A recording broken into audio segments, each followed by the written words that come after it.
পাওনা টাকার দাবিতে ঠিকাদারদের বিক্ষোভ। পূর্ব মেদিনীপুর জেলার পটাশপুর ২ নম্বর ব্লকের ঠিকাদাররা তাদের কাজের প্রাপ্য বকেয়া অর্থের দাবিতে ললাট জনকা রাজ্য সড়ক অবরোধ করে বিক্ষোভ দেখালো।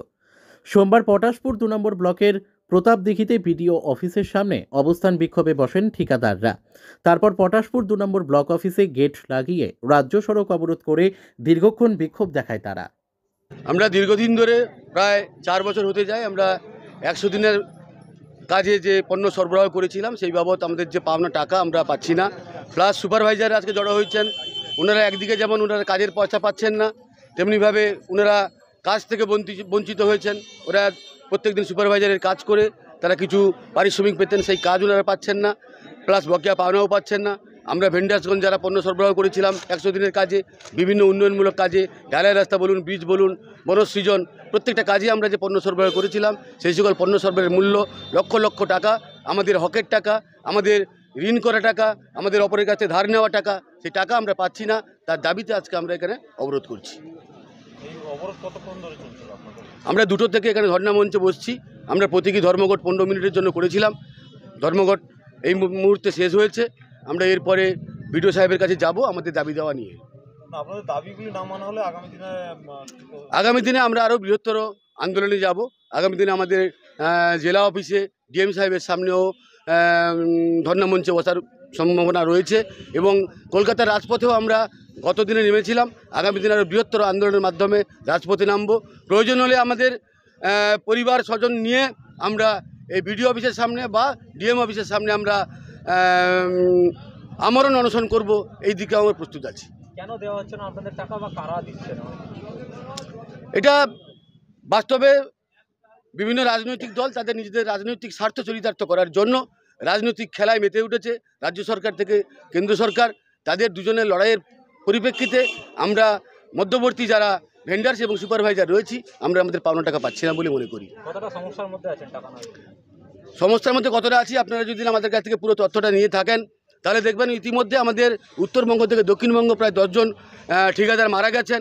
বিগত দিনে আমাদের এই শ্রীরামপুর পঞ্চায়েত অঞ্চলের একজন ঠিকাদার মারা গেছেন। আজকের দিনে দাঁড়িয়ে ময়নাগুড়ির একজন ঠিকাদার এবং আমাদের রামনগর ব্লকের একজন ঠিকাদারও মারা গেছেন।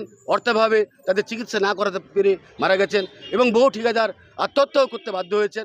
এবং বর্তমান পরিস্থিতিতে আমরা বহু ঠিকাদার এরকম পরিস্থিতিতে আছি, হয় আমাদের ঘর ছেড়ে পালাতে হবে, না হলে আত্মহত্যা করতে হবে। এরকম পরিস্থিতির মধ্যে আমরা বেঁচে আছি।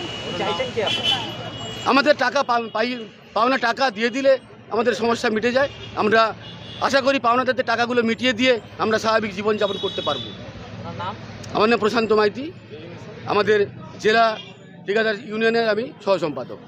100 দিনের কাজে সুপারভাইজারের কাজে নিযুক্ত আছি, কিন্তু আমরা ওই সকাল বিকাল দুবেলায় টাইমে আমাদেরকে কাজ করিয়ে নিয়েছেন যথাযথ।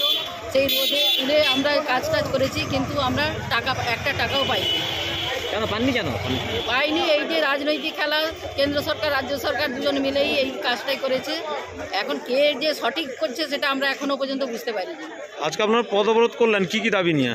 এই 100 দিনের কাজে যেন আমাদের হাতে যথাযথ টাকাটা উঠে আসে, আর এদিকে আমরা 100 দিনের কাজ থেকে বঞ্চিত আছি, সেই কাজটা যেন আমরা পাই। এই দাবি যদি না মানা হয় আপনাদের আগামী দিনে কি করবেন? আগামী দিনে আমরা এইরকম ধারণা দেব। বিডিও অফিসে আজকে করেছি, এরপরে এসডি অফিসে যাব, তারপরে দেখব কলকাতায় গিয়ে আমরা কি করতে পারি। মূলত কার বিরুদ্ধেই অভিযোগ বা পথে নামলেন আপনারা? এটা কেন্দ্র সরকারের বিরুদ্ধেই পথে নামা, কারণ উনি রাজনৈতিক খেলা খেলেই আমাদের টাকা পয়সাগুলো বন্ধ করে দিচ্ছে। কতদিন ধরে আপনাদের পয়সা বা কাজ পাননি বন্ধ রয়েছে? 3-4 বছর এরকম আমাদের টাকা পয়সা সব বন্ধ হয়ে গেছে। কি সমস্যা পড়ছেন? করছি বলতে বাচ্চাদেরকে ঠিকঠাক জায়গায় নিয়ে যেতে পারছি না আমরা, টাকা পয়সা এখানে অনেক আটকে গেছে, ঠিকাদারদের টাকা পয়সাও আটকে গেছে। বিডিও অফিসে ধর্ণা ও বিক্ষোভ কর্মসূচি আমরা করেছিলাম। আমরা 2020 থেকে 22 অর্থবর্ষে MGNREGA প্রকল্পে আমাদের সুপারভাইজার দিদিরা যারা আছেন তারাও গ্রামীণ বাংলায় কাজ করেছেন অর্থাভাবে। আমরাও যারা আজকে এসেছি সবাই বেকারত্বের জ্বালা থেকে মুক্তি পেতে এক বুক আশা নিয়ে নতুন দিশার সন্ধানে সবাই ঠিকাদারি কর্মে নিযুক্ত হয়েছিলাম। কিন্তু বিগত 2020 থেকে 22 অর্থবর্ষ থেকে আজকে প্রায় 2025 অর্থবর্ষ হয়ে গেল, 4 বছর আমরা আমাদের প্রাপ্য থেকে বঞ্চিত হয়ে আছি। সেই প্রাপ্য আদায়ের জন্যই আজকে আমাদের এই কর্মসূচি নেওয়া হয়েছে। আজকে শুধু আমাদের এই পটাশপুর 2 নম্বর ব্লকে নয়, সারা রাজ্যের প্রতিটি ব্লকে, মানে উত্তরবঙ্গ থেকে দক্ষিণবঙ্গ, পাহাড় থেকে সমুদ্র পর্যন্ত প্রত্যেকটি ব্লকেই আজকে একই সময়ে 2টো থেকে 4টার মধ্যেই আমাদের পাওনা দাবি দেওয়া নিয়েই বিক্ষোভ এবং ধর্ণা কর্মসূচি হচ্ছে। আচ্ছা, আপনি এটা অভিযোগ করছিলেন যে নেতাদের স্ত্রীকে, তার শালাকে, বিভিন্ন আচ্ছা, আত্মীয় স্বজনকে। আমরা দীর্ঘদিন ধরে MGNREGS প্রকল্পে কাজ করেছি, আমরা সবাই সর্বশান্ত হয়ে গেছি। আজকে আমরা অসহায় জীবনযাপন করছি, কারণ আমরা আমাদের প্রাপ্য থেকে বঞ্চিত হয়ে আছি, টাকা পাচ্ছি না। পাওনাদার যারা আছেন তারা আমাদেরকে চাপ দিচ্ছেন। এরপরে আমাদের আর্থিক অভাবে আমরা বড় বড় কাজ করতে পারছি না। এখন নেতারা কী করছেন, আমাদের পদশ্রী অনেক ঠিকাদার বন্ধু MGNREGS আটকে গেছে, পদশ্রী আটকে গেছে, তার ফলে আমরা অসহায় জীবনযাপন করছি। এমতো অবস্থায় নেতারা কী করেছেন, আমরা যেহেতু কাজ করতে পারছি না, নতুন কিছু ভেন্ডার বন্ধু যাদের লাইসেন্স নেই, মানে রেজিস্ট্রেশন করেই শুধু কাজ করছেন, নিজেদের ভগ্নিপতির নামে করছেন, কেউ শালার নামে করছেন, কেউ নিজের স্ত্রীর নামে ভেন্ডার বের করে নিজেরা কাজ করছেন, নিজেদের আর্থিক কোষাগার ভর্তি করছেন, আমাদেরকে সর্বশান্ত করে রেখেছেন। আমাদের যাই হোক, আমরা সে যাই